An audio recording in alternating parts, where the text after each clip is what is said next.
Hello everyone. आज की इस वीडियो में हम लोग class 10th mathematics chapter 3 pair of linear equation इसको डील करने जा रहे हैं। अगर आपने पिछले दो चैप्टर्स अगर आप नहीं देखा है तो उनको आप ज़रूर देखें फॉर बेटर अंडरस्टैंडिंग, राइट। तो जो pair of linear equation in two variables chapter का नाम है आपके पास। तो बेसिकली लीनियर इक्वेशन क्या होता है, राइट। लीनियर इक्वेशन क्या होता है वो जरा आप देखिए, आपके सामने क्या लिखा हुआ है यहाँ पे। कह रहा है an equation of the form a x plus b y plus c equal to zero. कोई भी इक्वेशन जो a x plus b y plus c equal to zero के फॉर्म में लिखी है तो इस तरीके की इक्वेशन को हम क्या बोलते हैं, लीनियर इक्वेशन बोलते हैं। और जहाँ पे a does not equal to zero और b does not equal to zero, मतलब ए और बी जो है, मतलब एक्स का कॉफिशिएंट और वाई का कॉफिशिएंट जीरो नहीं है, राइट। तो इस तरीके के इक्वेशन को क्या बोलेंगे, equation linear equation in two variable, right. Linear equation in two variable. Linear का मतलब ही होता है जो वेरिएबल है उनकी पावर कितनी है, 1 है। तो इस तरीके की जो इक्वेशन होगी उसको हम क्या बोलते हैं, linear equation in two variable बोलते हैं। जहाँ पे ए और बी और सी तीनों ही क्या है, रियल नंबर्स हैं। ए बी सी क्या है, रियल नंबर्स हैं। और ए और बी को क्या बोलते हैं, coefficient of x and y बोलते हैं रेस्पेक्टिवली, राइट। और सी जो होता है अपना कांस्टेंट कोई नंबर होता है और रियल नंबर होता है, ठीक है। तो लीनियर इक्वेशन आपके पास इस तरीके की दिखेगी, a x plus b y plus c equal to zero, जहाँ पे ए और बी दोनों ही जीरो नहीं होंगे। तो इस तरीके के इक्वेशन को बोलेंगे कि this is a linear equation in two variable, right. तो हमें क्या करना है, इसी इक्वेशंस के बारे में हमें डील करना है, राइट। आगे जरा देखिए, अब कह रहा है पेयर ऑफ लीनियर इक्वेशन। हमारा चैप्टर का नाम ही है pair of linear equation, right. तो पेयर ऑफ लीनियर इक्वेशन, तो हम क्या करेंगे, दो इक्वेशन हमने लिया, एक लिया a1x plus b1y plus c1 equal to zero. दूसरी इक्वेशन हमने लिया a2x plus b2y plus c2 equal to zero. क्योंकि ये दोनों इक्वेशन क्या मिलकर बन गए, पेयर बन गया। दो लीनियर इक्वेशन का पेयर बन गया, राइट।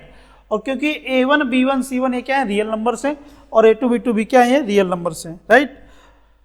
तो अब मैंने यहाँ पे जो लिखा है ये स्टैंडर्ड फॉर्मेट लिखा हुआ है linear of pair equations, right. लेकिन यहाँ पे जो मैंने लिखा, जरा देखिए यहाँ पे आपके पास क्या लिखा, 2x plus 3y plus 4 equal to zero, और यहाँ पे लिखा हुआ है x minus 2y plus 3 equal to zero. मतलब जो लाइन की इक्वेशन दिखेगी या फिर लीनियर इक्वेशन जो दिखेगी वो कुछ इस फॉर्मेट में लिखी हुई होगी, 2x plus 3y plus 4 equal to zero. आप बहुत सारी इक्वेशन लिख सकते हैं, मैंने यहाँ पे दो एग्जाम्पल दिए हुए। ये भी लीनियर पेयर है, ये भी लीनियर पेयर है, ठीक है। अब यहाँ पे अगली बात आती है solution of pair of linear equation. मतलब अगर आपको दो पेयर ऑफ, मतलब दो इक्वेशंस दी गई हैं लीनियर इक्वेशंस, और उनसे कह रहे आप सॉल्यूशन निकालिए, तो सॉल्यूशन का पहले वो तो मतलब क्या होता है। सॉल्यूशन का मतलब ये होता है कि वो एक्स और वाई की वैल्यू जिसको आप यहाँ पे रखें तो इसको सेटिस्फाई कर जाए, इस लाइन के इक्वेशन को सेटिस्फाई कर जाए, और वही एक्स और वाई दूसरी वाली इक्वेशन पे रखें तो भी इसको भी सेटिस्फाई कर जाए। तो वो जो पेयर ऑफ एक्स और वाई आएगा, मतलब जो एक्स और वाई की जो वैल्यू आएगी उसको हम कहेंगे solution of this pair of linear equation, right. फिर से जरा समझिए, सॉल्यूशन का मतलब क्या होता है। सॉल्यूशन का मतलब ये होता है कि वो एक्स और वाई की वैल्यू जिसको रखने से पहली वाली इक्वेशन भी सेटिस्फाई हो रही हो और दूसरी वाली इक्वेशन भी सेटिस्फाई हो रही हो। उनको निकालने के तरीके क्या होते हैं, आगे आने वाले वीडियो इसी पार्ट में हम लोग देखेंगे, इसी वीडियो में आगे, राइट। वीडियो अगले हिस्से में देखेंगे। तो ये आपके पास मैंने यहाँ पे लिखा solution of pair of linear equation क्या मतलब होता है, तो वही बात लिखी हुई है यहाँ पे, a set of value of x and y which satisfies the given equation simultaneously. Simultaneously मतलब होता है कि वही values of x and y, मतलब और एक्स और वाई की वैल्यू आपको बदलना नहीं है, जो आप पहले इक्वेशन रखो वही आप दूसरे इक्वेशन रखो। अगर दोनों को सेटिस्फाई कर जाएगा तो हम ये कह देंगे this is the solution of this pair of linear equation, right. तो इस तरीके से आपके पास सॉल्यूशन निकालने के तरीके क्या होंगे वो हम वीडियो अगले हिस्से में देखेंगे। आगे जरा देखिए, एक कंसिस्टेंट सिस्टम क्या होता है। सिस्टम को कंसिस्टेंट कब कहेंगे, सिस्टम यहाँ पे मतलब क्या है, जरा देखिए सिस्टम का मतलब क्या है। यहाँ पे वो एल्विस वाला सिस्टम नहीं है ना, वो सिस्टम वो वाला सिस्टम नहीं है। सिस्टम का मतलब ये है यहाँ पे क्या है कि ये जो आपके पास दो पेयर ऑफ लीनियर इक्वेशन लिखे हैं आपके सामने, a1x plus b1y plus c1 equal to zero, a2x plus b2y plus c2 equal to zero, तो इसको कहेंगे system of pair of linear equation, ठीक है। तो ये सिस्टम है, right. This is what is the system of pair of linear equation, right. तो उसी सिस्टम की बात हो रही है यहाँ पे। तो सिस्टम को कंसिस्टेंट कब बोलते हैं? A system of simultaneous linear equation, right. Linear equation का सिस्टम, साइमल्टेनियस का मतलब होता है दो इक्वेशन या दो से ज्यादा इक्वेशंस। तो system of simultaneous linear equation is said to be consistent if it has at least one solution. मतलब उस सिस्टम के पास कम से कम एक सॉल्यूशन है, तो उस सिस्टम को क्या बोलेंगे? कंसिस्टेंट बोलेंगे। और सॉल्यूशन होने का मतलब क्या? वही एक्स और वाई की वैल्यू, ऐसी वैल्यू कि दोनों इक्वेशन क्या कर दे? सेटिस्फाई कर दे। तो उस पेयर ऑफ वैल्यूज को क्या बोलेंगे? Solution of that particular system. और कोई सिस्टम के पास अगर कम से कम एक सॉल्यूशन है तो उस तरीके के सिस्टम को बोलेंगे consistent, right. So I hope and believe आपने समझ में आया कि कंसिस्टेंट सॉल्यूशन क्या, कंसिस्टेंट सिस्टम क्या होता है और इनकंसिस्टेंट क्या होता है। ऐसा सिस्टम जो कंसिस्टेंट नहीं है, मतलब ऐसा सिस्टम जिसके पास एक भी सॉल्यूशन नहीं है, तो इस तरीके के सिस्टम को हम क्या बोलेंगे? इनकंसिस्टेंट बोलेंगे, राइट। तो कंसिस्टेंट सिस्टम समझ में आया, राइट। आगे चलते हैं। अब बात यहां पे आती है कि लीनियर इक्वेशन जो आपके पास दी जाएंगी, दो इक्वेशंस दी जाएंगी, पेयर ऑफ लीनियर इक्वेशन जिनको हम बोल रहे हैं, ये जो दो इक्वेशंस दी जाएंगी, इनको सॉल्व करने के कितने तरीके हो सकते हैं? इसके सॉल्व करने के दो तरीके होते हैं। एक होता है आपके पास ग्राफिकल मेथड, ग्राफ के हेल्प से आप उसको सॉल्व करेंगे। दूसरा आपके पास होता है अलजेब्राइक मेथड। इक्वेशन नहीं, यहाँ पे मेथड लिख दिया, यहाँ पे इक्वेशन नहीं लिखा हुआ है, basically it is a method, right. यहाँ पे क्या लिखा है? मेथड लिखा है, अलजेब्राइक मेथड। पहला जो मेथड होता है वो आपके पास ग्राफिकल मेथड होता है, दूसरा जो मेथड होता है वो क्या होता है? अलजेब्राइक मेथड होता है। और अलजेब्राइक मेथड के अंदर भी तीन मेथड होते हैं। एक आपके पास एलिमिनेशन मेथड होता है, दूसरा आपके पास सब्स्टिट्यूशन मेथड होता है, तीसरा आपके पास क्रॉस मल्टीप्लिकेशन मेथड होता है, राइट। तीन, ये सारे मेथड क्या हैं? इन मेथड से आपके पास जो पेयर ऑफ लीनियर इक्वेशन दिया जाएगा उनका सॉल्यूशन आप फाइंड आउट कर सकते हैं, राइट। कैसे फाइंड आउट करेंगे, कैसे ग्राफिकल मेथड यूज करेंगे, कैसे अलजेब्राइक मेथड यूज करेंगे, वो वीडियो के अगले हिस्से में देखते हैं। आगे जरा देखिए। अब ग्राफिकल मेथड में केस पहला केस क्या हो सकता है?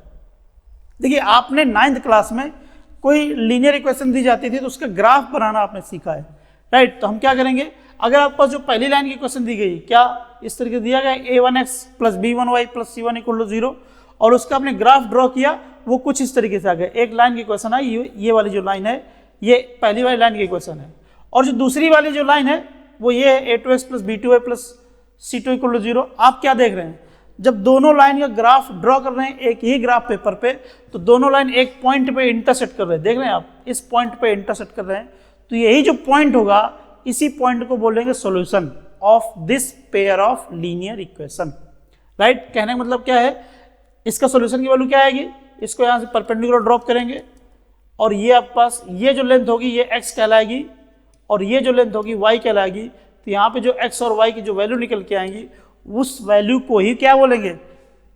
इन दोनों लीनियर इक्वेशन का सॉल्यूशन बोलेंगे, राइट। तो आप ग्राफिकल मेथड में आप क्या देख रहे हैं कि आप दोनों ही लाइन की ग्राफ ड्रॉ करेंगे। अगर दोनों लाइन किसी एक पॉइंट पे इंटरसेक्ट करेंगे तो उस पॉइंट को क्या बोलेंगे? पॉइंट ऑफ सॉल्यूशन बोलेंगे, राइट। और इस केस में क्या होगा? इस केस में यूनिक सॉल्यूशन होगा। कितने सॉल्यूशन होंगे भाई? Unique solution. यूनिक सॉल्यूशन का मतलब ये होता है कि सिर्फ और सिर्फ इस सिस्टम का एक ही पेयर ऑफ एक्स और वाई होगा जो दोनों ही इक्वेशन को सेटिस्फाई कर रहा होगा, और वो पेयर ऑफ एक्स और वाई कहाँ पे होगा? ये जो इंटरसेक्शन वाला पॉइंट है, यही आपका सॉल्यूशन का हिस्सा होता है, राइट। तो ये ग्राफिकल मेथड का पहला केस हो गया। केस सेकंड में आते हैं जरा। अगर आपने ग्राफ ड्रॉ किया और दोनों लाइन एक ही लाइन के ऊपर आ गई, मतलब पहली वाली लाइन ड्रॉ किया वो भी यही वाली लाइन है और दूसरी वाली लाइन भी एक ही, मतलब दोनों का ग्राफ बिल्कुल एक जैसा है, बिल्कुल एक के ऊपर एक है, एक ही ग्राफ आ गया दोनों लाइन के लिए। तो इस तरीके के केस में क्या होगा? बहुत सारे पॉइंट है जो दोनों लाइन पे आ रहे हैं, देख लीजिए, बहुत सारे पॉइंट जो दोनों लाइन पे, सारे पॉइंट कॉमन है। तो इस केस में क्या होगा? उस पेयर ऑफ लीनियर इक्वेशन के कितने सॉल्यूशन होंगे? इनफाइनाइटली मैनी सॉल्यूशंस होंगे, राइट। तो कहने का मतलब ये है कि अगर दो लाइन आपके पास दी जाए और उनका अगर आप ग्राफ ड्रॉ करें और ग्राफ क्या कर जाए? कोइंसाइड कर जाए, ग्राफ एक के ऊपर एक ऐसे चला जाए, ठीक है, तो ऐसे सिस्टम में कितने सॉल्यूशन होंगे? इनफाइनाइटली मैनी सॉल्यूशन होंगे। कितने सॉल्यूशन होंगे? इनफाइनाइटली मैनी सॉल्यूशन होंगे। और सिस्टम कैसा होगा? कंसिस्टेंट होगा। सिस्टम क्या होगा? कंसिस्टेंट होगा, है ना। और इसका जो पिछला वाला था ये भी क्या होगा? ये भी कंसिस्टेंट होगा। ये भी क्या होगा? कंसिस्टेंट, क्योंकि कंसिस्टेंट होने के लिए कम से कम एक सॉल्यूशन होना चाहिए। यहाँ पे एक सॉल्यूशन है और अगले वाले में तो इनफाइनाइट सॉल्यूशन है, इस वाले में तो आपके पास इनफाइनाइट सॉल्यूशन है। तो इस केस में भी सिस्टम कैसा होगा? कंसिस्टेंट होगा, right. Now let us move to the next part of this video. अगर आपने जो पेयर ऑफ लीनियर इक्वेशन दिया गया है उनका अगर आपने ग्राफ ड्रॉ किया और ग्राफ ड्रॉ करने के बाद लाइन की इक्वेशन कुछ इस तरीके से आती है, मतलब पैरेलल लाइंस आती हैं। कैसी लाइंस आती हैं? पैरेलल लाइंस आती हैं। तो जब लाइन पैरेलल आएंगी उस केस में इस सिस्टम का कोई भी सॉल्यूशन नहीं होगा। सॉल्यूशन का मतलब ये होता है कि वो पॉइंट जो दोनों लाइन में आता है उस पॉइंट को क्या बोलते हैं? सॉल्यूशन बोलते हैं। यहाँ पे कोई भी एक ऐसा पॉइंट नहीं होगा जो इस लाइन पर भी हो और इस लाइन पर भी हो। तो इस केस में सिस्टम क्या हो जाएगा? इनकंसिस्टेंट हो जाएगा और इसका एक भी सॉल्यूशन नहीं होगा, right. I hope and believe you are getting the things properly, ठीक है। अगर आपने लाइन ड्रॉ किया, लाइन ड्रॉ करने के बाद लाइन दोनों कैसी आ जाए? पैरेलल आ जाए, कोइंसाइड नहीं कर रही, पैरेलल हैं, राइट। तो इस तरीके का जो ग्राफ बनेगा उस सिस्टम में कोई भी सॉल्यूशन नहीं एग्जिस्ट करेगा और सिस्टम कैसा हो जाएगा? इनकंसिस्टेंट हो जाएगा, राइट। आगे जरा देखते हैं। अब ये जो मैंने पीछे तीनों ग्राफ, तीन केस लिया ग्राफ का। पहला केस लिया जिसमें आपके पास यूनिक सॉल्यूशन आ रहा था, दूसरा केस हमने लिया जिसमें आपके पास इनफाइनाइटली मैंने सॉल्यूशंस आ रहे थे, तीसरा केस लिया मैंने आपका जिसके पास एक भी सॉल्यूशन नहीं था। तो अगर मैं इनको समराइज कर दूं, मतलब हमेशा ग्राफ ड्रॉ करना क्या होता है, अगर आपको ऐसे चेक करना पड़ जाए, जैसे आपके पास सिस्टम ऑफ लीनियर इक्वेशन दिया गया a1x plus b1y plus c1 equal to 0, a2x plus b2y plus c2 equal to 0, और आपको यह पता करना होगा कि इसका यूनिक सॉल्यूशन है कि इनफाइनाइटली मैनी सॉल्यूशन है कि नो सॉल्यूशन है। तो तीन केस आपके सामने ये हैं जो ग्राफ में हमने अभी तक देखा। अगर आप ग्राफ ना ड्रॉ करके आप ऐसे भी कर लें तो भी काम चलेगा। तो जैसे a1 अपॉन में a2 does not equal to b1 upon b2, मतलब आप क्या करेंगे, जो x का कॉफिशिएंट पहले इक्वेशन में है और x का कॉफिशिएंट जो दूसरे इक्वेशन में, दोनों का आप रेशियो निकालेंगे। ऐसे ही y का कॉफिशिएंट जो पहले इक्वेशन में और y का कॉफिशिएंट जो दूसरे इक्वेशन में, दोनों का फिर से आप क्या निकालेंगे? रेशियो निकालेंगे। अगर वो रेशियो दोनों सेम नहीं आ रहा है तो उस केस में उस सिस्टम के कितने सॉल्यूशन होंगे? यूनिक सॉल्यूशन होंगे। कितने सॉल्यूशन होंगे? यूनिक सॉल्यूशन होंगे, राइट।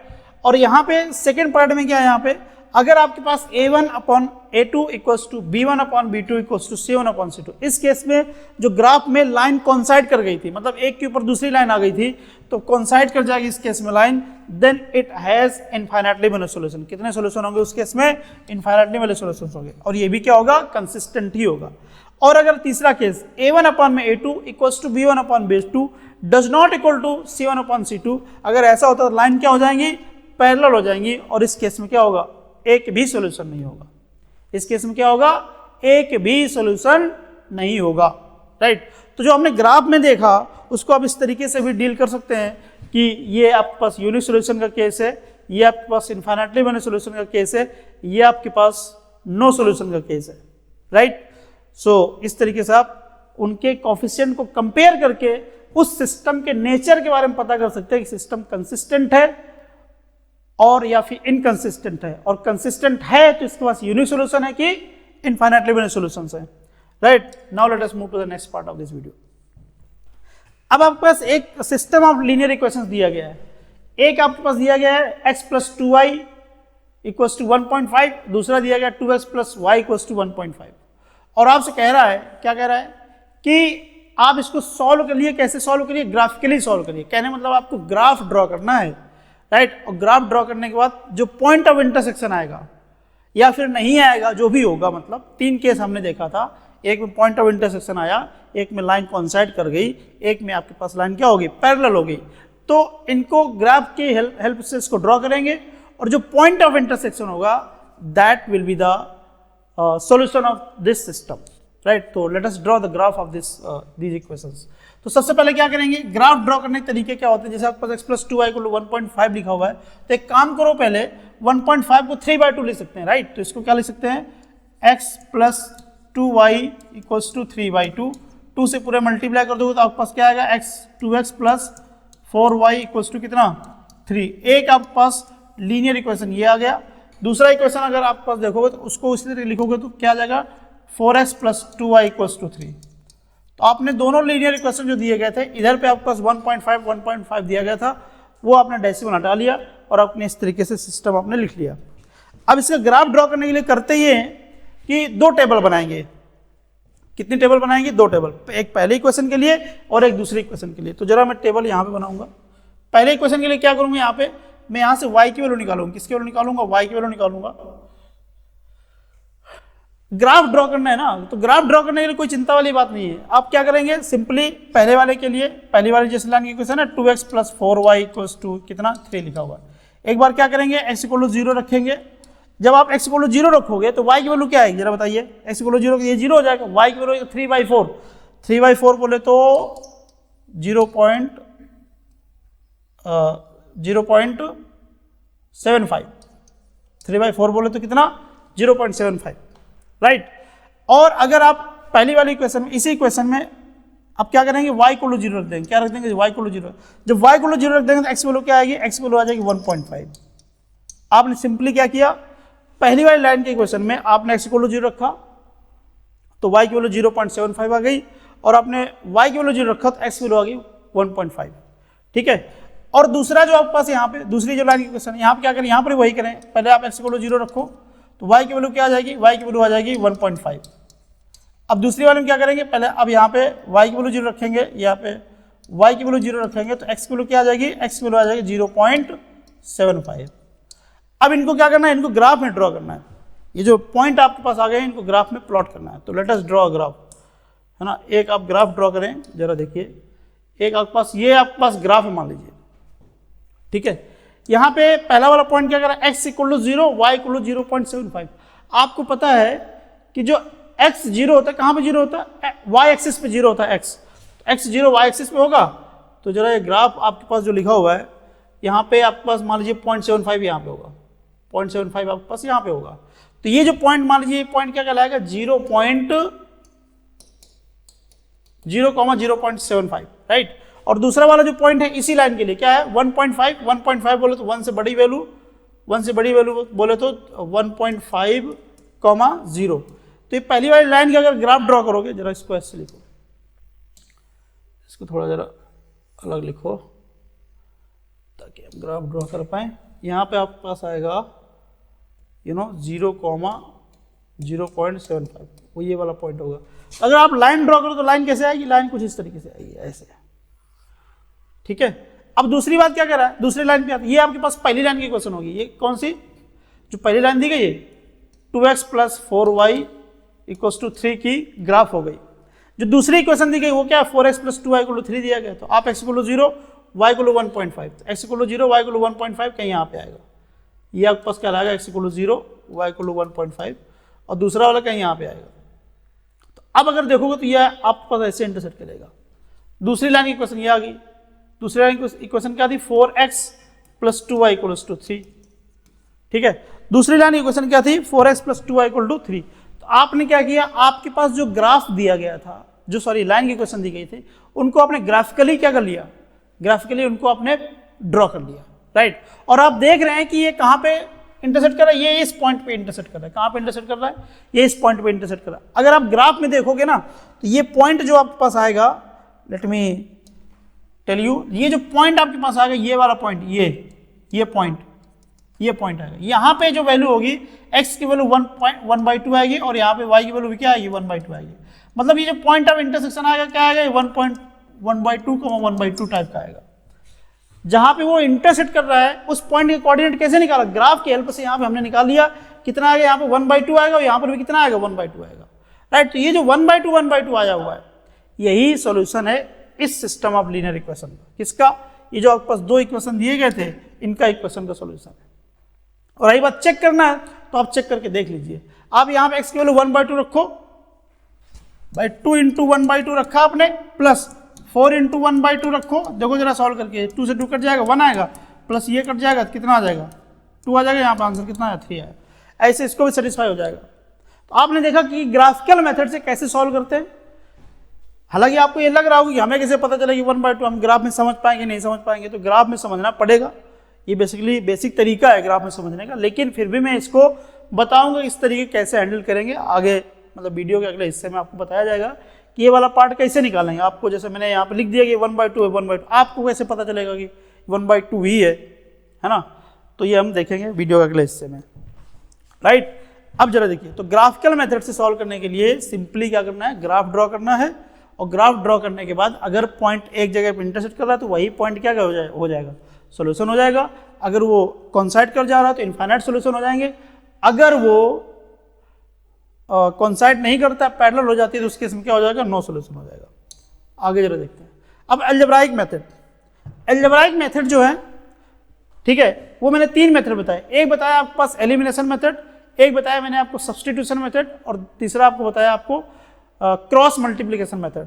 तो जो मैंने पिछला सिस्टम लिया था, पिछला सिस्टम आपने लिया था, क्या लिया था, आपने लिया था 4x + 2y = 3 और 2x + 4y = 3। ये सिस्टम था आपके पास, जो आपके पास पिछला इक्वेशन जहां पे हमने ग्राफिकल मेथड यूज करके हमने सॉल्व किया था।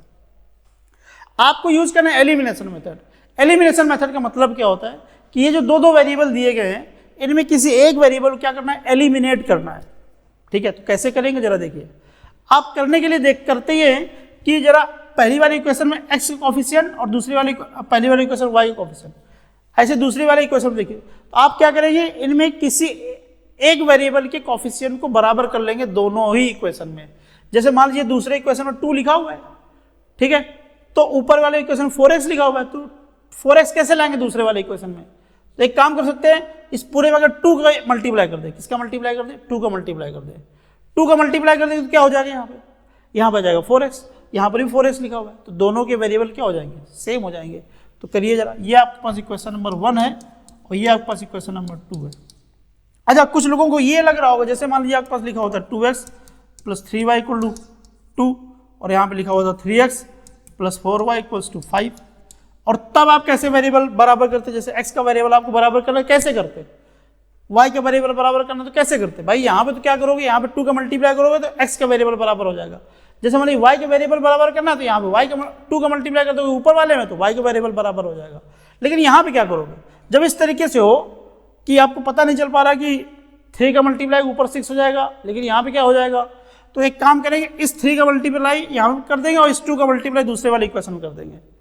मतलब x का कोफिशिएंट का मल्टीप्लाई, मतलब x का coefficient in the first equation multiply in the second equation, and you multiply the coefficient of x of second equation in the first equation।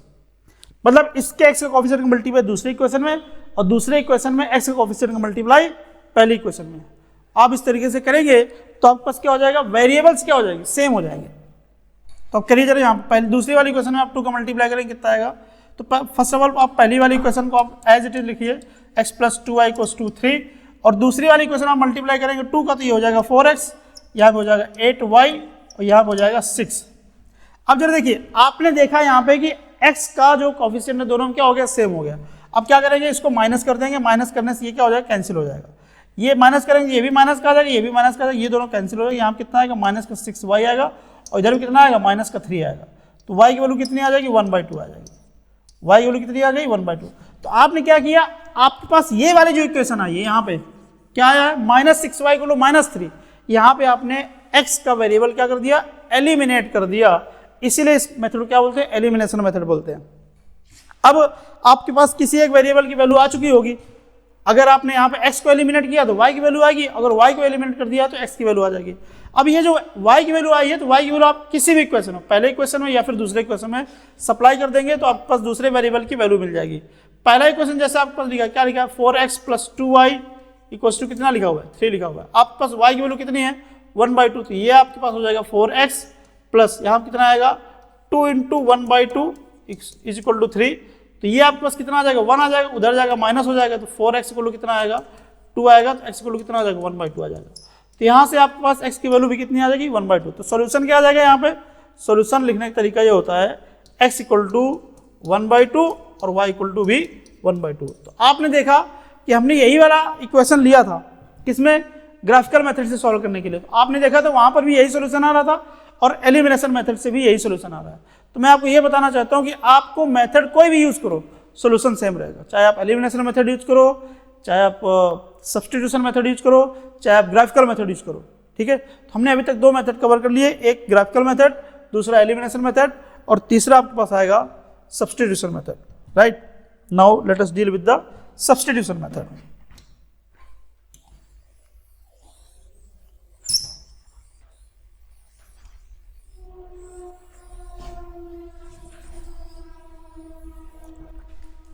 अब जरा देखिए, आपके पास जो सिस्टम ऑफ लीनियर इक्वेशन दिया गया वही हमने लिया, फिर से एक ही सिस्टम आपने ले रखा है।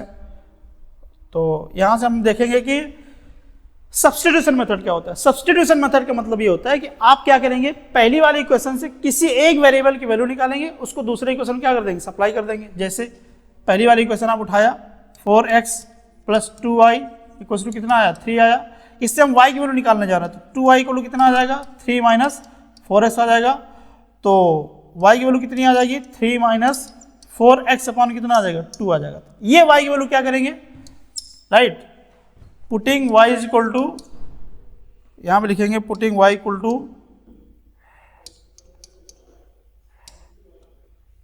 Putting y = 3 - 4x/2 in equation number second.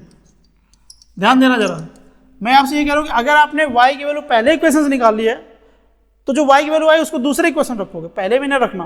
मतलब जिस इक्वेशन से निकालते हैं y की वैल्यू, तो उसको आप दूसरे इक्वेशन में रखेंगे। राइट, और ये डिपेंड करता है आप पे कि आप y की वैल्यू निकालना चाह रहे हैं या फिर x की वैल्यू निकालना चाह रहे हैं। तो सिंपली क्या करो, ये वाली y की वैल्यू दूसरे इक्वेशन रख देंगे।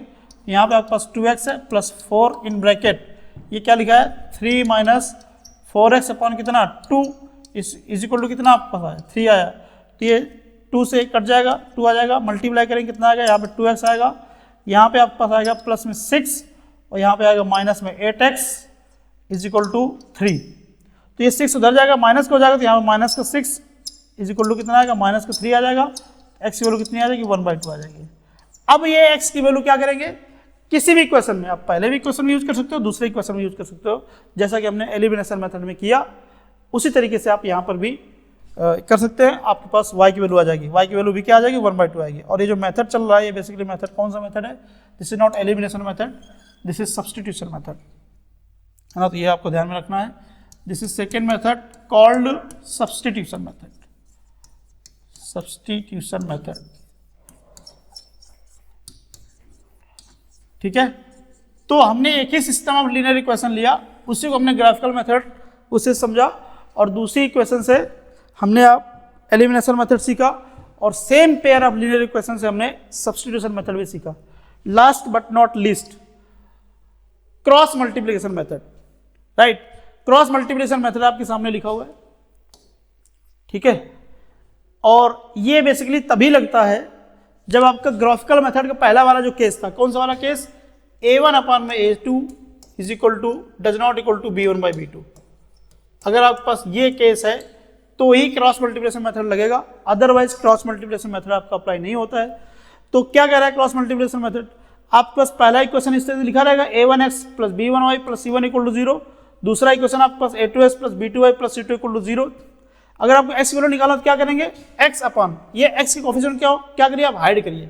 राइट, जब आपने x के कोफिशिएंट को हाइड कर लिया, इधर भी क्या लिखा, b1 c2, तो b1 c2 - b2 c1। देखो x अपॉन में b1 c2 - b2 c1। अब आपके पास पहला प्लस y वाले को नेगेटिव रखेंगे, देखो y मैंने यहाँ पर नेगेटिव रखा हुआ है, y वाले कोफिशिएंट को हाइड करिए, a1 c2, देखो a1 c2 - a2 c1।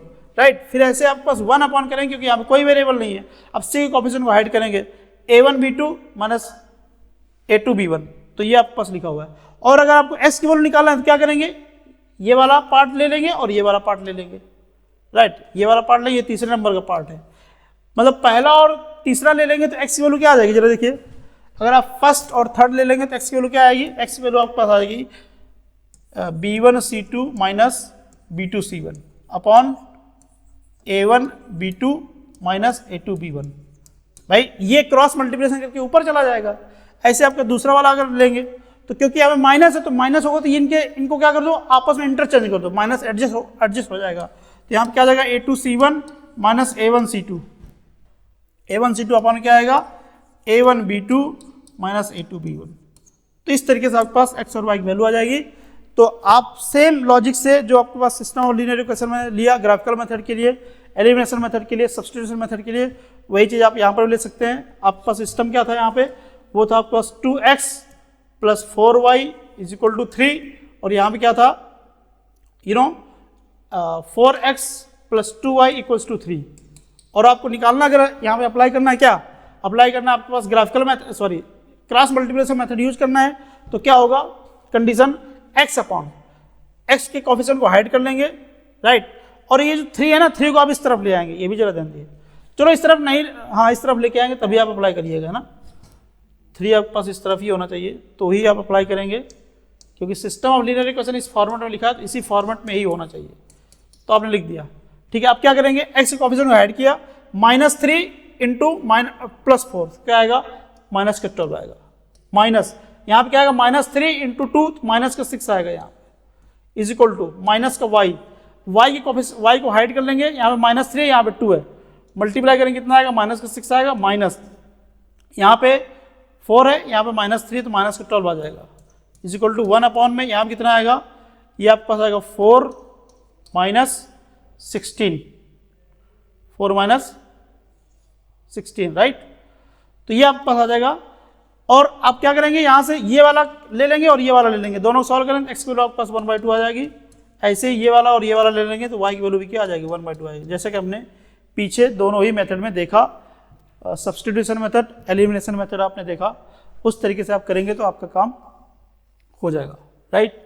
So I hope and believe you have got this idea of solving pair of linear equation by different methods, graphical method, algebraic method, and there are 3 parts of algebraic method. One is substitution method, elimination method, and lastly cross multiplication method, right।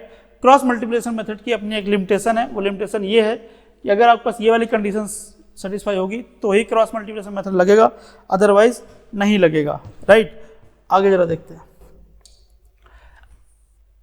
जो cross multiplication method है basically उसको आप इस तरीके से भी याद कर सकते हैं, ऐसे लिखा जाता है, जैसे x अपान लिखना है तो x अपान में B1C2 minus B2C1 plus equal to y upon में A1C2 माइनस C2A1, ऐसे इक्वल्स टू 1 अपान में A1B2 माइनस A2B1। मतलब क्या, x अपान में क्या लिख सकते हो यहाँ पे, ये मतलब B1C2 माइनस B2C1, ठीक है। ऐसे y इक्वल टू क्या लिख सकते हो यहाँ पे A1C2 sorry A2C1 minus A1C2 is equal to 1 upon, यहाँ पे क्या लिख सकते हो A1B2 माइनस A2B1।